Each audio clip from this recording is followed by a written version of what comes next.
ও দাদা, কি হয়েছে দাদা? মুখ ঢাকা দিয়ে কোথায় যাচ্ছ? কোথায় তোমার বাড়ি? কোথায় যাচ্ছি আমি নিজেও জানি না, আমাকে গ্রামের লোক মেরে তাড়িয়ে দিয়েছে সব। কেন? তুমি কি চোরচুদা? গ্রামে চুরি ফুরি করতে নাকি?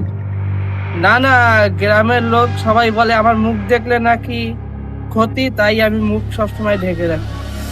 দেখাও দেখি তোমার মুখখানা, কি বাল হয় দেখি। এ প্রকাশ দা, বাড়িতে তোমার ফোন করেছে। হ্যালো। হ্যাঁ প্রকাশ দা, হ্যাঁ বলো। বলছি তোমার বাবা অ্যাক্সিডেন্ট করছে, তুমি তাড়াতাড়ি আসো। কোথায়? ঠিক আছে, রাখো রাখো রাখো। বেরাও অনেক চুদা। এ বলছি, আমাদের তো অনেক শত্রু আছে, হ্যাঁ ওকে যদি আমরা কাজে লাগাই কেমন হবে? হ্যাঁ, এটা ঠিক কথা বলেছো। মালটাকে ডাকো ডাকো ডাকো। ও ভাই, ও ভাই, তোমার ফোন আসছে। হ্যালো। হ্যাঁ কে অনুপ দা? হ্যাঁ কে বলো? এই তোর বউ দেখলাম একটা অন্য লোকের সাথে পালিয়ে গেছে। কি বলছো? এই মুখ ডাকো আমার মুখ আছো দা। আমার